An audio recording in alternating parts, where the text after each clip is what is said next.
So I don't like to get into politics, right? But I always pay attention to stuff in politics and so on to understand like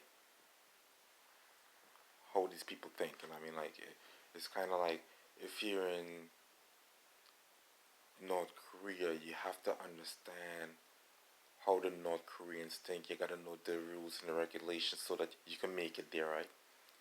Um, this guy called Steve Bannon, he said one time, um, I'm gonna put it in my own words, right? I'll put it in my own words. Do what you gotta do. Don't care if they call you racist. That's just a distraction. And I mean, um, if you have to make an arrest and stuff, you go ahead and you make that arrest. You know what I mean? Don't care if they call you racist and stuff. You know, they're just using it as an excuse so they could get away with murder. That's my words, okay? And it's a really true message, okay? All right, keep that in for a second, right?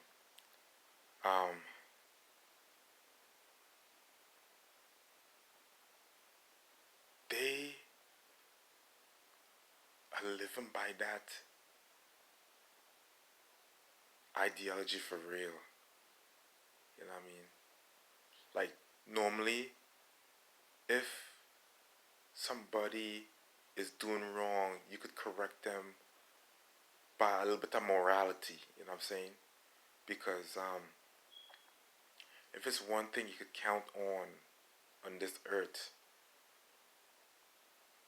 that's why as long as somebody's living, God could use that person. You know what I'm saying? You know, because there's a spirit.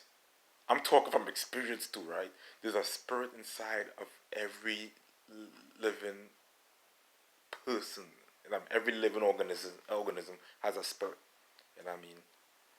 And we touch on that spirit called compassion, the spirit of compassion. You know what I mean? Spirit of empathy. You know what I'm saying? You know, like you really could touch them and be like, okay. Or they might just wake up like, you know what, yo, I wouldn't want this done to me, so I wouldn't do this to other people and so on. And I mean, like when I'm driving and stuff, I see signs that says like, love your neighbor as thyself. You know what I mean?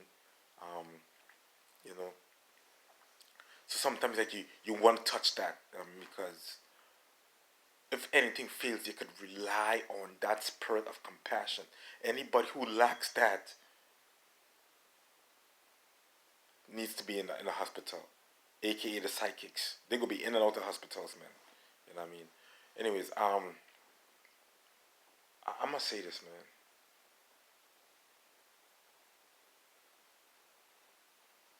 Steve Bannon to be evaluated. You know what I'm saying? Maybe I'm taking things out of context because they do it all the time in politics and so on. You know what I mean? But he did say something like that, yo. He said like, "Don't care if they call you racist." You know what I mean? You know, and a lot of these guys they move like that. You know what I'm saying? Like there is there's no persuading them.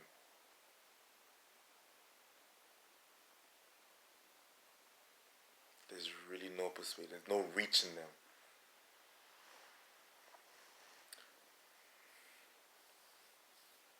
That's the new that's the new gangster now. Like in high school growing up and stuff, like there'll be a guy might come and if you and him have a conflict and so on and you eating your food, you know what I mean? And he just want to be a bully, he will just come and swipe your stuff away and say like, I'm gangster, you know what I'm saying? You know, it means like I'm the bully. You know what I mean? You know, I take no shit. Like the sheriff Al Perot from Arizona who made like the tent the prison inmates wear pink under the men prison inmates wear pink underwear and put them in tents and so on. And I mean that's the mindset. And like I kinda see that in Trump, yo. You know what I'm saying? You know, um, you don't get it twisted, right? You have to be tough because God is a we copycat from God. You gotta be tough, but God is a compassionate guy, yo. Or you know what? street, it's kind of hard to be. You can't play God we could copycat, but we can't play God as humans, man. Because God is not a racist God, man. God is a God of compassion. I promise you. I promise you, as tough as He is, He's a God of compassion, man.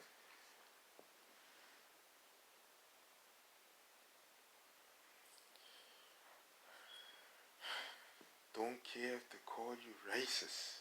Do what you gotta do. You know what I mean? He's changing our life. He's changing. Like, we don't like highlights. But talk with me. I came to you. I'm begging. It hurts that, like, you literally begging, yo. And nobody want to listen to you. But no, they want to jump on the other end now and say, like, oh, you rebellious. You know what I mean? You changing their life.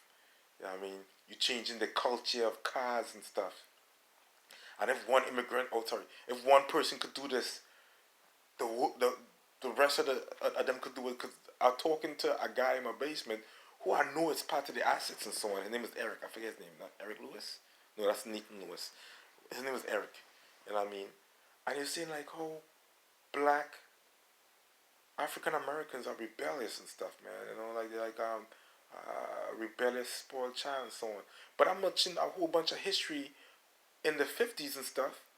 That's what they were saying about the young whites. How they rebellious. They put their hair back in grease and the black leather jackets and stuff. I mean, were their parents racist against? Were their parents economical economically depriving them then? Sitting on their necks and sitting on the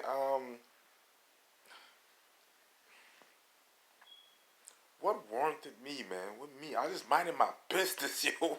Jeez, I was minding my business. I didn't even want to get into cars. Like the VA told me that, my social worker. Oh, you like cars and stuff? Why don't you get into cars and join a car club? And my wife pushing me. And I mean, they played me, boy. They really played. They played me like a violin, and I couldn't get no help.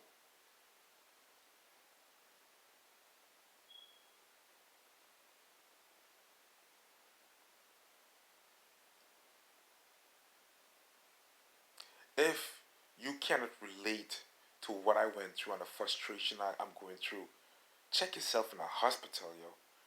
You know what I mean? Because regardless of what, man, you guys gonna be there anyways, man. Either missing an arm or some kind of harm, man.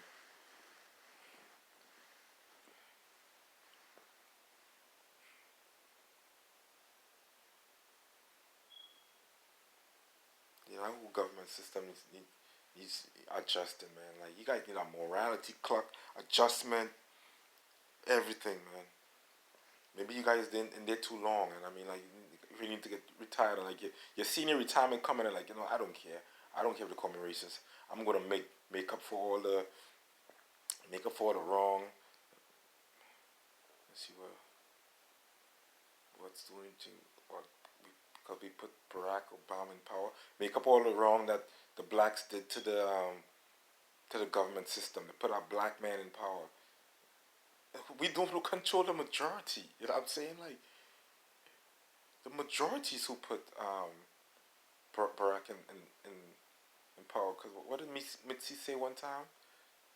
The America is going to hell in a handbasket. You know what I mean? I know if I go tell people this and stuff, they're like, nah, they're not. That's just conspiracy. They're not racist and stuff.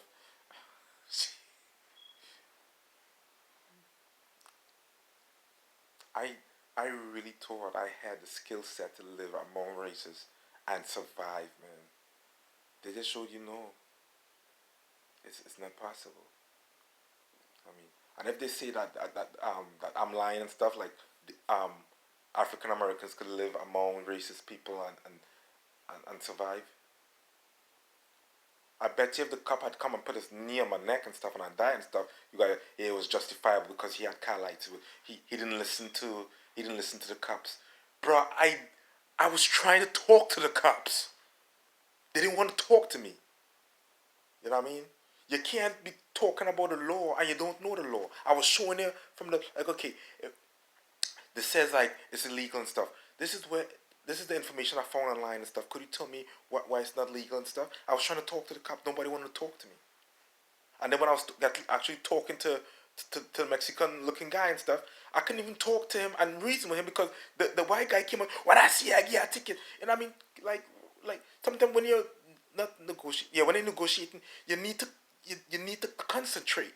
You know what I mean? And when somebody's being huggish and stuff, you can't concentrate. Just like the day I went to talk to the sheriff, Sergeant Pearson and stuff, man. I'm telling him like I'm trying to make a comparison about like when you come on the scene, somebody say like I have a gun and stuff, and they come and they realize I have a spatula.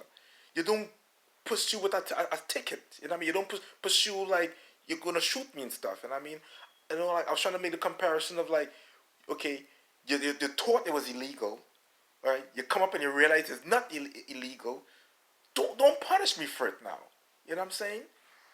That's all. That's the only reference I was trying to make. And then like he like a wolf. You know what I mean? Like with the saliva dripping on the teeth and so he was ready to snap at me. You know what I mean? I couldn't concentrate. You know what I mean? Like sometimes when you and that's the thing like you are presenting a public service. Like I am not. I'm not quick on the trigger and stuff when it comes to arguments and so on. I just wanted to make a point. And I couldn't even make my point because I feel like I couldn't concentrate and so on. You know what I mean? You know, and that's part of the illness too. You know what I mean?